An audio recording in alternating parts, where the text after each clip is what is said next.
Happy Wednesday, everyone. I hope that you're doing fantastic. I am Ann Darda. I'm a professional psychic and spiritual counselor in Western New York.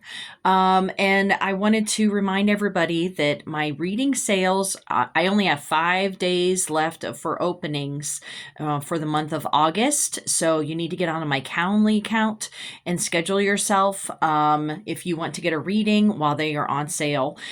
So non-patrons are 65 for half an hour and 125 for an hour. And you can just schedule what works best for you. This is on Eastern Standard Time, but it is on my Calendly account, so you can schedule yourself. Okay, so I wanted to talk about the sound of silence and the silence of sound because we tend to really focus a lot on music and sound and may not even realize the impact that it does have on us. So especially during the summer, I've been going to so many different concerts. Live music is just so wonderful to me. And I wanted to talk about sounds first. And so music therapy is a way to use sound frequencies to manipulate the human brain waves to promote healing of the mind and body. So what does that mean exactly? And you don't have to go to a music therapist, although if you want to, you sure can. But, just listening to certain sounds, going onto YouTube and finding any of the different frequencies or a certain type of music that would be helpful to you. So these things can help with anxiety, depression, and insomnia. And so there are certain hertz, certain sound waves that can help with different aspects. And I'm not going to go through all of them, but just two examples are the 396 hertz removes fear and negative feelings. So if you just go into YouTube and type in 396 hertz, you're going to have different options to listen to. It's a repetitive sound that's going on.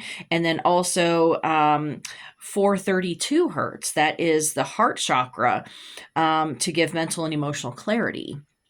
So there are many, many different hertz. There are many, many different sounds that you can listen to. Obviously, we're thinking more of music itself, and you just want to be mindful of, how that music can be impacting you. So if you're in a sad mood, maybe not listen to sad music. Maybe finding happy music, to help uplift you in some capacity. Now there's, drumming. There is instrumental music that doesn't have any words to it that also can be very helpful to you. Also, I talk a lot about different sounds that you can listen to when you're trying to meditate, which a lot of people find just drumming, repetitive drumming or repetitive rattles or something like that can actually help them focus a little bit more if they're trying to meditate, because they tend to have a very difficult time focusing in silence. Okay. Now, another thing that is also very helpful is the sounds of different natural settings, or the sounds of rain falling or ocean waves or things like that. That is more shifting into silence here. But, we talk about, human-made sounds that are music oriented or just repetitive sounds, things like that. But then you can also get into natural sounds, that there are many, many different videos on YouTube for that. That if there's a certain sound that is really relaxing to you and you have a hard time sleeping, then you can just type in the specific sound in order, the fire crackling. There's many fire crackling sounds. Or if you like the sound of rain falling or something like that, then just type that in and find something. And they're often 6, 8, 10 hours long. So you could just put that on, on your phone, on a speaker really low, so you're not disturbing other people, but that can really help you to get into a nice deep sleep. Okay. Now you just want to also keep in mind to set your alarms if you do have to get up at a certain time. So don't forget that as well. Now, what is silence? Is there really science? Is there any real silence?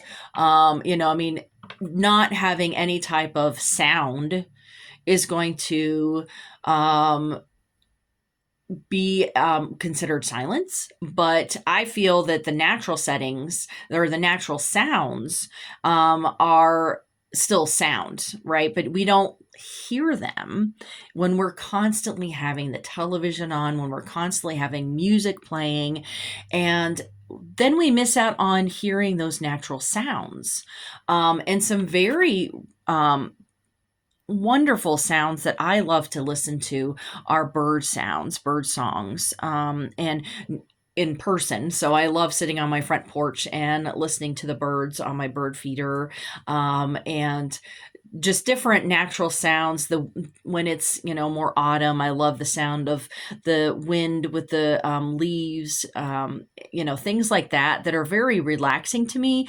But if we're constantly cranking up the music, then we're not going to hear those natural sounds that can be just as relaxing or maybe even more relaxing. And the thing is that silence can really help people, but many people are afraid of silence. We often are bombarding ourselves with different music to keep us going, or different sounds, or something like that.